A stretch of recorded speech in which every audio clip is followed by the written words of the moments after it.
051 on behalf of Darren Dwayne Wilson. Sir, please stand and give your full and complete name for the record. Darren Dwayne Wilson. Thank you. Your Honor, today is the date and time scheduled for political exam. I believe that Mr. Martell would like to start us off by motioning for Your Honor to accuse himself of this case. Judge, if I may, very briefly. Go on. Thank you, Judge. And certainly, Judge, I got much respect for this honorable court, been before this court a number of times. Judge, but the court rule is clear, Judge, that a examination must be conducted by a neutral and detached magistrate, Judge. In this particular case, and just for a little bit of context, for Your Honor, this is a case where there's already a co-defendant, where an examination has been held, where the testimony has been taken, where the victim or complainant absolutely identifies a mixed race, ethnicity, light-skinned male, certainly not my client who's dark brown skin with barrel rolls. Judge, notwithstanding saying, Your Honor, the sole basis that the people intend to introduce quote unquote identity is through the search warrants and the subsequent evidence that was purportedly obtained thereafter, Judge. I say that all to say that, Judge. I don't know what case you're talking about. Who's the co-defendant? You didn't preside over that. I could make the argument a lot more. I did not preside over it? No. So the argument that the counsel is attempting to Well, then I'll let him finish, because I don't know, it did not even begin to ring a bell with me. it shouldn't. But if I can just streamline it, Judge. In brief, Your Honor was presented ex parte with two search warrants in this particular case. Ultimately, these two search warrants, there was information heard, there was a search warrant, there was probable cause found, there was search warrant signed. Judge, we now come before you for a separate analysis of whether there's probable cause in this case, but Your Honor, pursuant to People Be Real, which is 391-124, Judge, it certainly cannot be neutral and detached when Your Honor respectfully has already found probable cause in this case, and specifically the case law says. Whoa. How the hell do you jump to that conclusion? Because the probable cause that's determined from a search warrant is based upon that evidence that is presented to me in the form of an affidavit on that search warrant. That's going to have no bearing whatsoever on what testimony I hear or don't hear in this case. So I don't even know how you get to that conclusion.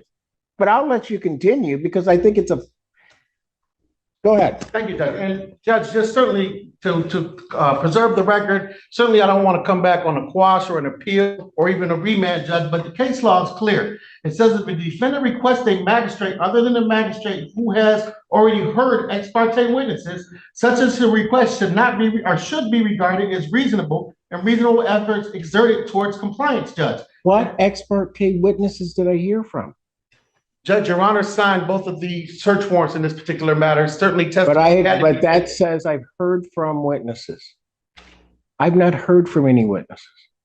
Judge, so if it's your position, does that case clearly apply to search warrants? Judge, it's not limited to search warrants. But that isn't what I asked you, Mr. Martell. Yes, Judge. Is that applicable? I could certainly see a circumstance where I would have heard, like what you started out with, which doesn't seem to be true, that I heard something and then there would be a request that I not hear it because I've heard the witnesses or testimony. And so in that circumstance, there would be a much different analysis. But now you're trying to cite a case, apply it to something that I don't think that applies to. Judge, but I'm just by the very words that you said. And certainly you show me that it says that a judge that has, or a magistrate that has signed a search warrant should not then hear the preliminary examination where they made a finding. Judge, specifically this relates to an arrest warrant, not a search warrant. However, if it's the position of the court that Your Honor has heard no testimony, sworn testimony or otherwise, then I guess our request would be moot. But I have read, so that we're clear, because you're playing fast and loose with words. So that it's clear, I would have read the search warrant. I don't recall receiving any testimony at all regarding that search warrant, because I typically don't. I make a determination if there's probable cause contained within the four corners of that document, swear the individual in, sign off on the search warrant. It's really as simple as that. So if you show me a case, Mr. Martell, that says under those circumstances, the court shouldn't hear it, then show me the case. Otherwise, you're wasting my time.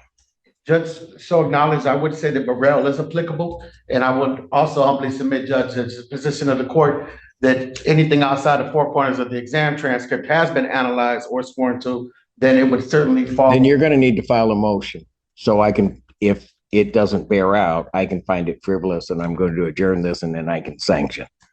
You need to file a written motion. How long is that going to take you? Judge, How long is that going to take you?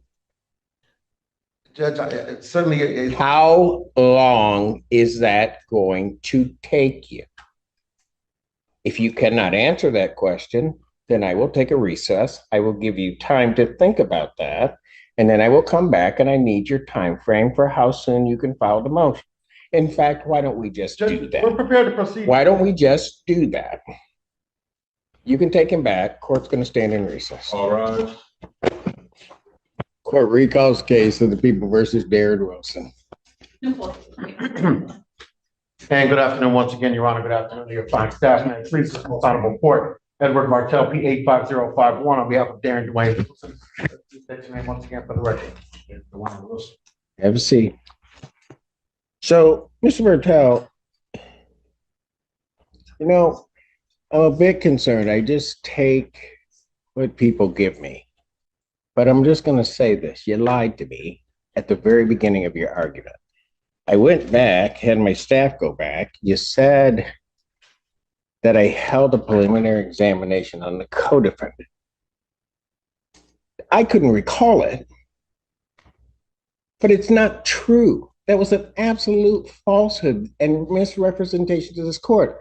Ms. Hughes then points that out, but I'm still not sure. On the break, I go back, have my staff look it up, which was some doing, but if the case that you're referring to as a co-defendant is Christopher Harrison, that case number for reference is 24F22251, our case number. That is not the circuit court case number. I didn't handle that exam. Judge Barr handled that exam.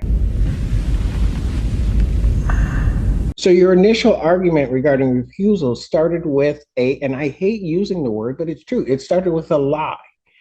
Then, Mr. Martell, you continued with your lie regarding the import of the case of People versus Burrell, which you cite one portion of it about a magistrate who takes testimony and does that. And that's why I went through exactly what this court does regarding search warrants. And then you cite a portion of that, and I think intentionally skipped over the first part of that paragraph to mislead this court. And I'll tell you what it says. It says, whereas here, an affidavit presented to a magistrate was in conclusory form, which I'm sure those search warrants were, and did not state any of the underlying or operative fact, and no witnesses were examined, which they weren't, we can perceive no prejudice to the accused in having the magistrate who issued the arrest warrant, which is different, preside at a preliminary examination. If I may. If it's not going to be a lie, go for it. Judge, respectfully.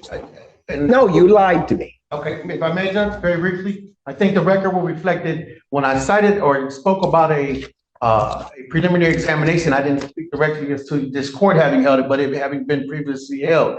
I was not present at that particular examination. However, Judge, certainly I would make no false representations as to who held it or who didn't hold it. I think I just provided that for context. You want me to play it back?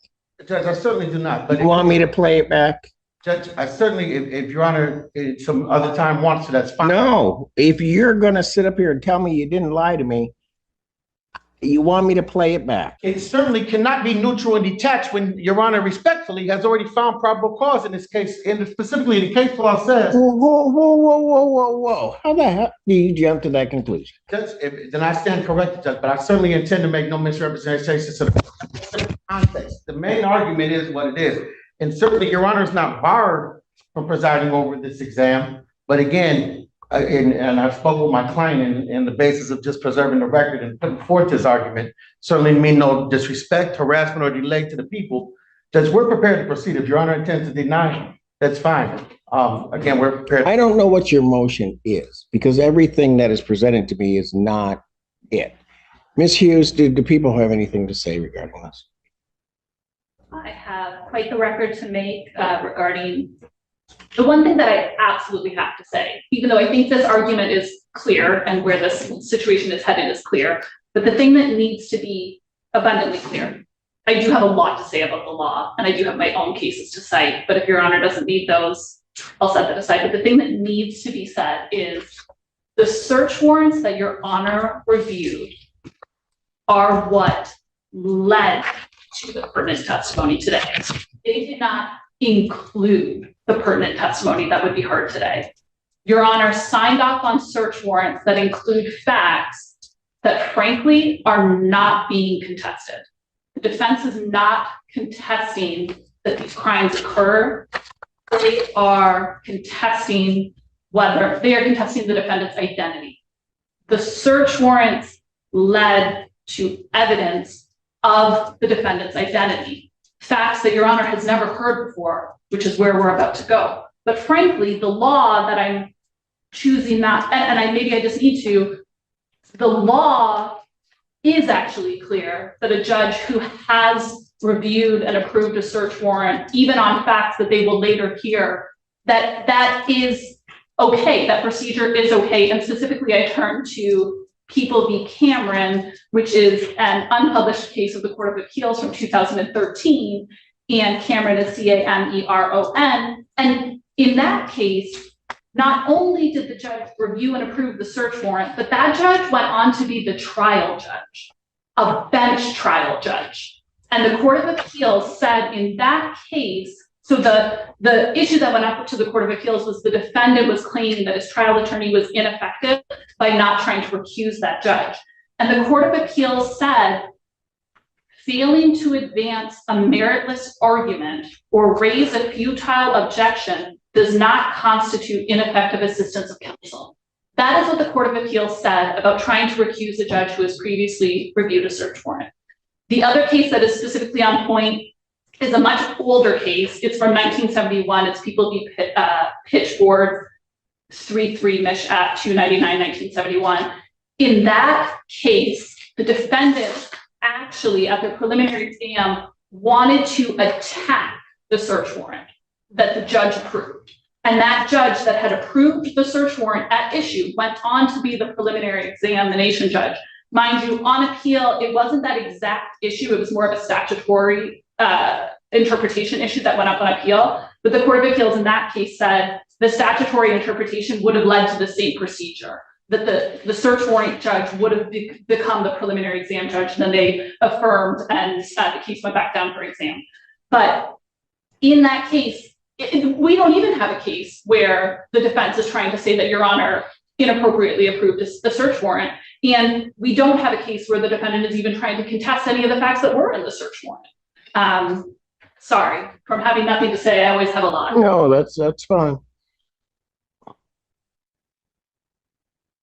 Anything else, Mr. Judge, very Martel? briefly, and I certainly respect this. Because I'm going to tell you that, quite frankly, Mr. Martel, one may have to convince me why you have not, only in terms of your misleading of this court, attempted to try to have this judge recused for the purpose of forum shopping. Absolutely. Because, I think so. Because originally I had to step into this case and I can tell you, you probably weren't necessarily real excited about it. But that's the way that the system works here. And so I think you're continuing on with that. And because there's no other reason, I think, to try to bring this frivolous argument. Judge, respectfully, I certainly enjoy practicing before Your Honor, and I certainly had no intent to mislead this court, or in fact, I'm going to pull the or the transcript thereafter. As far as I don't believe any misrepresentations were made to this honorable court, Judge. I stand firm on my word. At the end of the day, I think there's a basis for our argument to put forth. If it's the position of the court that it's not, certainly, Your Honor, we will move forward with your denial, and we're prepared for. I have not ruled. You will hear my ruling loud and clear. Yes, but do not presume that I'm going to deny it. Before I stepped off the bench, I asked, and I think properly so, your motion should be in writing. How long will that take you to do? If you won't answer me, then I will set the time frame. 2 weeks, please, and thank you, Judge. Defendant's motion to recuse would need to be filed by December 10th. Prosecutor will respond by December 20th. I will hear the motion on December 26th. This exam is moved to December 26th, 2024 at 12 noon. Thank you, Judge. Just for scheduling. Yes, go ahead. No, that's fine. I am not available on December 26th. I am the person that will be filing the response. I would love to be the person to litigate it as well. Understood. Then preliminary examination, since this is not of the people's doing, and the defendant, by raising it as well as before, has waived any time requirements, the preliminary examination as well as here. What we just witnessed in this courtroom was not a routine procedural dispute. It was a direct confrontation over credibility, ethics, and courtroom integrity. At the center of it all was a defense strategy aimed at recusal, and a judge who made it unmistakably clear that misleading the court is not advocacy. It's a problem. Let's break this down carefully, because the legal issue here is often misunderstood. The defense attempted to argue that the judge could not remain neutral and detached simply because he had previously signed search warrants related to this case. That argument hinges on a misunderstanding or misapplication of the law. Signing a search warrant is not the same thing as presiding over a preliminary examination, hearing sworn testimony, or making findings about guilt.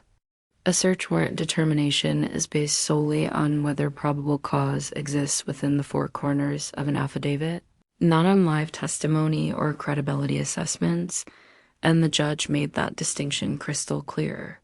He stated plainly that he did not hear witnesses, did not take testimony, and did not preside over any preliminary examination involving a co-defendant, despite the defense repeatedly implying otherwise. That's where this hearing took a dramatic turn. When the judge paused proceedings, checked the record, and returned with confirmation, the tone shifted entirely. What had been framed as a legal argument became a question of truthfulness.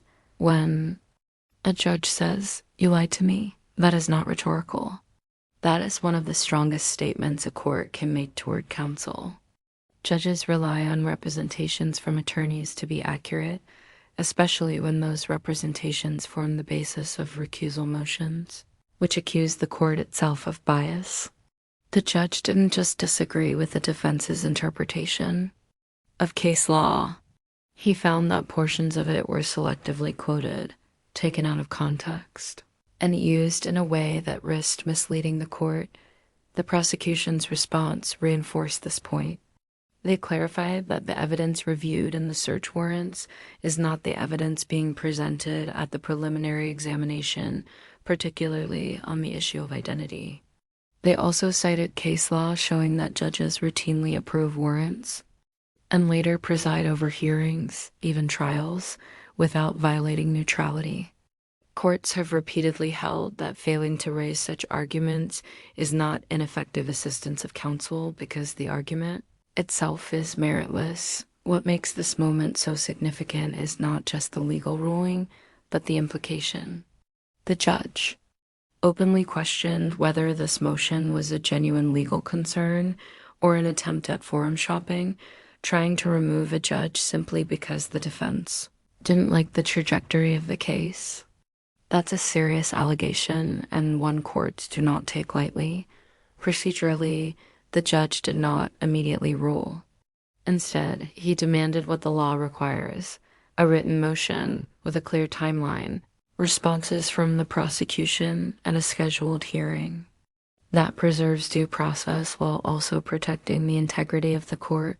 The preliminary examination was adjourned, not because the argument succeeded, but because the defense chose to raise the issue, effectively waiving time requirements.